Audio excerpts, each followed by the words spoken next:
बिस्मिल्लाहिर्रहमानिर्रहीम अस्सलाम वालेकुम। आज हम ज़ारा आसिफ आप लोगों के सामने बहुत ज़्यादा दिनों बाद हाजिर है। थोड़ी सी तबीयत ख़राब होने की वजह से मैं हाजिर नहीं हो पाई थी। आज हम बनाने जा रहे हैं बहुत ही मज़ेदार सी आलू की टिक्की, थोड़ा से नए स्टाइल से, थोड़े से नए अंदाज से, जिस तरीके से हम लोग बचपन की यादों में स्कूल कॉलेजेस में खाते थे।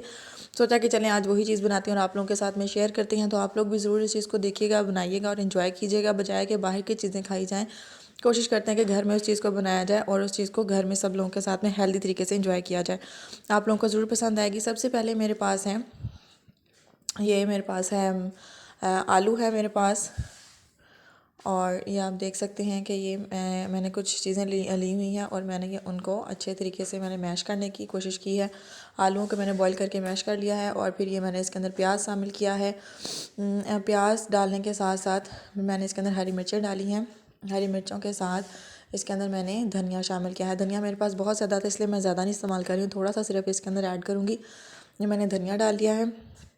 थोड़ा सा मोबाइल कैमरास में प्रॉब्लम आ रही है, मैं इसको ठीक नहीं कर पा रही हूँ, तो वीडियो इस तरीके से होने के लिए मैं थोड़ी सी माजरत का हूँ। इंशाल्लाह ताला आगे इस तरीके की गलतियाँ ठीक करने की कोशिश करेंगे, तो प्लीज़ आप लोग इस चीज़ को नज़रअंदाज कीजिएगा। अब मैं इसके अंदर दूसरे मसाले वगैरह शामिल करने जा रही हूँ। जो दूसरे मसाले आमतौर पर आप लोगों के घरों में और किचन में मौजूद होते हैं, उन्हीं मसालों को हम यूज़ करके इस टिक्कियों को बहुत ज़्यादा मज़ेदार से टिक्की बनाएंगे। ये मेरे पास है, सबसे पहले है धनिया पाउडर है, मैंने वो इसके अंदर तकरीबन हाफ़ टी स्पून यूज़ किया है। हाफ़ टी स्पून धनिया पाउडर डाला है। उसके बाद ये मेरे पास है ज़ीरा पाउडर है, मैंने वो इसके अंदर ऐड किया है हाफ़ टी स्पून ही। टी स्पून इसलिए कह रही हूँ क्योंकि थोड़े थोड़े मसाले डालकर बहुत ज़्यादा मसाले हो जाते हैं। फिर ये मेरे पास कुटी हुई मिर्चें या दादर मिर्चें हैं, वो मैंने इसके अंदर ऐड की हैं। सूखा धनिया साबुत फॉर्म में ऐड करें जो बहुत ज़्यादा मज़े का लगता है। और साथ ही साथ में थोड़ा सा ज़ीरा भी मैं ऐड कर रही हूँ। ज़ीरा थोड़ा सा मुझे कम लग रहा है इसलिए मैं थोड़ा सा और ज़ीरा ऐड करूँगी। ये देखें, ये साबुत ज़ीरा है। ज़ीरा पाउडर भी शामिल किया है और साबुत ज़ीरा भी ऐड किया है, ठीक है। तो अगर आप दोनों में से किसी एक चीज़ को स्किप करना चाहें तो वो आपकी मर्ज़ी है। साथ ही साथ मैंने इसके अंदर नमक ऐड किया है। नमक आपने हस्ब ज़रूरत ऐड करना है, जिस तरीके की भी आप खाना पसंद करते हो, तेज़ या फिर हल्का। साथ में मैं ऐड कर रही हूँ काली मिर्चें, ताकि जिन लोगों को थोड़ा सा आलू से एसिडिटी का इशू होता है तो वो सॉल्व हो जाएगा। ये थोड़ा सा मैंने चाट मसाला ऐड किया है ताकि इनके अंदर थोड़ा सा एक डिफरेंट और चटपटा सा फ्लेवर आ सके जो कि खाने में मज़े का हो। लाल मिर्चें मैं बहुत कम ऐड कर रही हूँ, जस्ट फॉर कलरिंग, यहाँ पर जस्ट फॉर थोड़ा सा थिकनेस, थोड़ा सा तेज़ तेज़ टेस्ट लाने के लिए। अदरवाइज़ बहुत ज़्यादा मसाले हो चुके हैं ऑलरेडी, ठीक है। मैं इनको अच्छे तरीके से मिक्स करूँगी। मिक्स करने के बाद आपको दिखाते हैं कि बहुत अच्छे से इसको मिक्स करना है। आप देख सकते हैं कि आलू की क्वांटिटी कम है, जबकि जो बाकी मसाले और इंग्रेडिएंट्स हैं उनकी क्वांटिटी ज़्यादा है। यही एक सीक्रेट होता है आलू की टिक्की को मज़े का बनाने का। अगर हम आलू की क्वांटिटी ज़्यादा रख लेते हैं तो फिर हमारे मुंह में खाते होकर सिर्फ और सिर्फ आलू का ही टेस्ट आ रहा होता है, जो कि वैसे ही टेस्टलेस होता है, तो इसलिए इतना ज़्यादा लोग इंजॉय नहीं करते हैं। अभी देखें, इसको मिक्स करने के बाद हमने इसको एक अच्छे तरीके से मैंने शेप दे ली है। इसको आप किसी भी तरीके की शेप दे सकते हैं, जिस तरीके की शेप आप देना चाहते हैं। बच्चों के लिए अगर आप बना रहे हैं तो थोड़ी सी डिफरेंट शेप्स भी देकर उनके लिए थोड़ा सा इंटरटेनिंग बना सकते हैं, तो बच्चे भी इसको शौक से खा लेंगे। अदरवाइज़ ये एक फॉर्मल सी शेप है जो कि हर जगह पर बनाई जाती है, और ये सबको पता है कि किस तरीके से बनाई जाती है। अब मैंने इसके ऊपर कोट करने के लिए मैंने बेसन लिया है। बेसन की कोटिंग इसलिए कर रही हूँ, वैसे तो अंडे की कोटिंग भी की जा सकती है, मैदे की कोटिंग की जा सकती है, ब्रेड क्रम्स की स्टोक कोटिंग की जा सकती है, लेकिन क्योंकि ये स्पेशल वही टिक्की है जो कि हमें बाज़ारों में नान के साथ खाने को मिलती है, तो इसलिए बिल्कुल इसी है। ये बेसन है, बेसन के अंदर चाट मसाला और नमक ऐड किया है। इसको थोड़ा सा स्पाइसी और टेस्ट वाला बनाने के लिए थोड़ा सा मैंने लाल मिर्च का पाउडर ऐड किया है, जस्ट फॉर टेस्ट एंड हल्दी ऐड की है। ये भी सिर्फ और सिर्फ कलरिंग के लिए, ताकि जो एक बेसन की टिक्की, क्योंकि इसने ऊपर से कोट होना है तो इसमें थोड़ा सा कलर होना चाहिए। अब मैंने इसके अंदर जब पानी ऐड किया है तो इसको अच्छे तरीके से मैं इसको मिक्स करूँगी ताकि इसमें किसी किस्म के कोई लम्स ना रह जाएँ। पहले कम पानी ऐड करके इसको मिक्स कीजिएगा, एकदम से ज़्यादा पानी डालने की वजह से लम्स पड़ जाते हैं। अगर किसी सूरत में लम्स आपके पड़ जाते हैं तो आप इसको विस्क से या फोर्स से करेंगे तो इसके लम्स भी ख़त्म हो जाएंगे।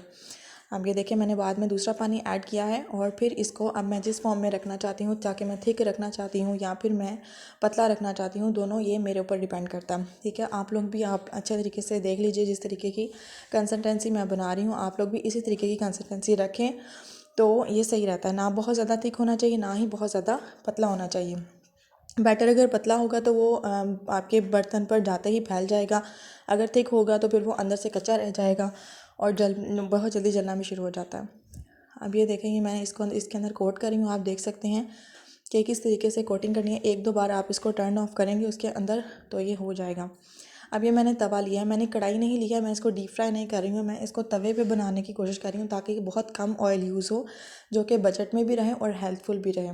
ठीक है ना। तो बिल्कुल इसी तरीके से इस चीज़ को मैंने किया है। और ये देखें यहाँ फ्राई हो रहे हैं और ये आस्ता आस्ता आस्ता आस्ता ये फ्राई होते जाएंगे। जब एक तरफ से गोल्डन ब्राउन हो जाएंगे तो मैं दूसरी तरफ इसको गोल्डन ब्राउन कर लूँगी। जब दोनों तरफ कलर आ जाएगा मेरा पसंदीदा कलर, फिर मैं इसको थोड़ी देर के लिए तवे की साइडों पर थोड़ा सा सेक दूँगी विदाउट ऑयल। उससे क्या होगा कि जो एक्सेस ऑयल होगा वो भी निकल जाएगा, और दूसरी चीज़ जो क्या होगी, ये थोड़ी सी हार्ड हो जाएंगी, थोड़ी सी क्रिस्पी हो जाएंगी। ठीक है ना। तो उससे भी बहुत ज़्यादा फ़र्क पड़ता है। फ्राई करने का भी हर एक का एक अपना अपना स्टाइल होता है, तो इस तरीके को भी फॉलो करेंगे तो इंशाल्लाह ताला बहुत मज़े की। ये देखें कितनी अच्छी इनकी शक्ल सूरत हमारे सामने आई है, बहुत मज़ेदार सी। ये मेरे पास 2 चटनियाँ हैं जिनके साथ मैं इनको एंजॉय करूँगी। नान मंगवाए हैं ताकि प्रॉपर से वही एक टच आ सके, इन टिक्कियों को खाने का मज़ा आ सके। वैसे भी आप इसको एज आ स्नैक भी यूज़ कर सकते हैं, चाय के साथ यूज़ कर सकते हैं। ये मेरे पास जो लड्डू वाले के पास पिटी होती है, जो आलू बुखारे और हरी मिर्च धनिया पुदीने की होती है, ये वो है। इंशाल्लाह किसी वीडियो में आपको ये भी ज़रूर बनाना सिखाएंगे। ये देखें इसकी कंसिस्टेंसी बिल्कुल ठीक है, तमाम टिक्कियाँ बिल्कुल हार्ड हैं, सौगी बिल्कुल भी नहीं हुई हैं। वरना आमतौर पर जो टिक्कियाँ आलू की होती हैं थोड़े टाइम बाद जो होती हैं वो सौगी होना शुरू हो जाती हैं। वीडियो पसंद आई हो तो आपने ज़रूर इसको लाइक और शेयर करना है, बनाकर ज़रूर खुद भी खाएं, अपने बच्चों को खिलाएं और पूरी फैमिली से ज़रूर दावत वसूल कीजिए। और अगर सब्सक्राइब नहीं चैनल को नहीं किया तो ज़रूर कीजिए ताकि आपको मज़ेदार सी रेसिपीज़ का मैं बताती रहूँ और आप लोग इसको बनाकर अपनी फैमिली में तारीफ़ें वसूल करती रहें। और इस तरीके से आप देख सकते हैं कि ये बहुत बहुत बहुत मज़े की रेसिपी है। ओके जी, अल्लाह हाफ़िज़।